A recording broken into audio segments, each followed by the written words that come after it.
Independenza. Wesh les copains, salut les terriens. Nous voici sur une nouvelle petite méthode de séchage. J'ai récolté, comme vous pouvez voir là, il en reste encore pas mal du tabac, mais j'ai récolté tout le tabac qu'il y avait en serre, plus pas mal de pieds là où vous venez de voir. J'ai un petit peu aéré, on va dire, j'ai enlevé un pied sur deux quoi. Et donc voilà la récolte de ce matin. Moi j'en ai déjà coupé quelques-uns que j'ai enfilé là. Ça c'est tout ce que j'avais fait sécher feuille par feuille au début, tu vois. Donc quand tu arraches les feuilles du bas, tout ça. Comme tu peux voir, hein. Regarde ma main, ça là, ça fait 23 à peu près. Donc voilà, la feuille elle fait bien 35, 40. Certaines sont énormes, certaines sont plus petites, tu vois. Donc j'essaye toujours de, quand je sèche par exemple ici, je vais pas revenir mettre du humide en haut. Tu vois, si c'est pas complètement sec ici, que je peux pas l'enlever et qu'il n'y a rien là, ben, je vais pas occuper cette place là, quoi, tu vois. Donc je me mets à côté et voilà, j'essaye de pas rehumidifier les feuilles du dessous, quoi, avec des coulures ou quoi. Surtout que moi je récolte quand il pleut, parce que je trouve que le tabac est plus facile à manier, il y a moins la nicotine qui colle aux doigts, et en même temps ton tabac il a un petit peu été lavé par les poussières, parce qu'il faut savoir que c'est quand même très collant, et du coup quand tu as plein de moucherons le soir et tout ça, moi j'ai déjà vu sur mes récoltes des tas de moucherons collés en fait, morts. Alors, tu mets ça près de ton balcon, bah du coup tu as les moustiques, les moucherons qui restent collés, c'est pratique. Par contre, du coup, c'est dégueulasse. Donc, c'est bien quand ton tabac il a été lavé par la pluie. Sinon, il faut que tu le laves toi-même, ce que je fais moi des fois.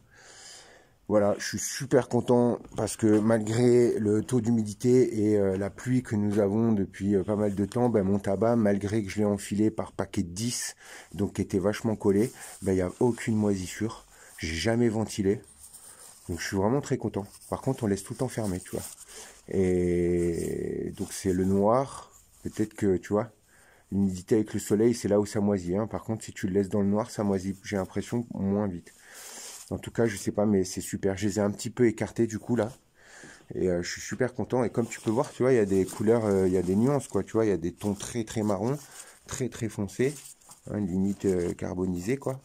Et d'autres qui sont très blonds, quoi, tu vois. Donc voilà, c'est génial, ça fait un mix. Donc en fait, pourquoi je vous fais la petite nouvelle méthode de séchage, c'est que du coup là, comme je vais pas ramasser feuille par feuille, et je pourrais me faire chier, je prends les trucs, je les sectionne, je prends mon sécateur, et je sectionne par exemple une branche, tu vois, qui est un peu trop... Là en fait, tu vois toutes les feuilles que j'ai déjà sectionnées, tu vois. Elles sont déjà en train de sécher. Là, j'arrache le pied. Ce que je fais, c'est que je me laisse une petite marge, tu vois, comme ça, tac, je coupe, ça je le dégage, et en fait ici, là, dans la fente, je vais planter mon sécateur à l'intérieur et transpercer le pied de manière à pouvoir venir ici et rentrer dans mon fil, tu vois, rentrer dans mon fil le plan. Et du coup, il se retrouve accroché comme ça.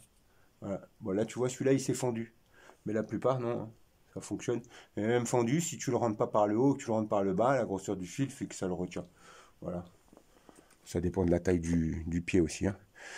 Voilà, c'est pas des gros pieds, ceux-là, c'est les pieds, la plupart c'est ceux qui étaient en extérieur. Là, il y en avait quelques-uns en serre, mais c'est les petits, hein, les gros sont là. J'en avais accroché déjà quelques-uns, tu vois. J'en ai encore en serre accrochés. Bref, ah bah tiens, regarde, je viens de récolter ça justement, puisqu'il y en avait des feuilles en bas là, et je voulais pas qu'elles subissent l'humidité, donc je les ai enlevées, elles sont déjà sèches. Voilà, une belle cagette, j'en ai déjà une dans la maison, dans un placard, et je vais aller ramener cette deuxième cagette. J'en ai encore aussi dans le placard de sèche là qui est rentré. Voilà, donc indépendance totale. L'année dernière, je faisais une vidéo, j'expliquais que pour devenir autonome en tabac, c'est presque impossible. Enfin, à moins que tu fumes très peu, quoi. Mais moi, je fume 1,2 kg par an, un peu plus de 100 grammes par mois, quoi. Et je trouve ça très compliqué de devenir indépendant en tabac parce que c'est quand même, ça demande quand même beaucoup de travail en récolte. Mais finalement, quand tu fais pousser déjà en plus grosse quantité et que tu prends des méthodes de séchage, de récolte, etc., un petit peu plus radicales et un petit peu plus boom, quoi. On fait moins dans le détail et tout ça, finalement j'arrive à faire des grosses quantités, ça se passe plutôt bien avec l'expérience, parce que je pense que j'aurais fait ça l'année dernière, autant j'en ai moisi plus l'année dernière. Ouais, voilà, finalement, mais 1,2 kg, je vais les avoir, quoi. Donc, je vais me retrouver indépendant total en tabac. Donc, finalement, je change mon point de vue de l'année dernière. Quand je disais, bah ouais, si tu fumes un paquet de clopes par jour, oublie quoi, c'est pas ça, c'est pas planter quelques pieds de tabac qui va te rendre indépendant. Bah, plante-en un peu plus que quelques-uns et tu verras que finalement c'est peut-être possible. Voilà. Les copains, je vous dis à plus dans le bus. Tchuss, ça commence à tomber là, tu vois, voilà, faut que j'accroche. Allez, ciao. Ciao. Ciao, coupe.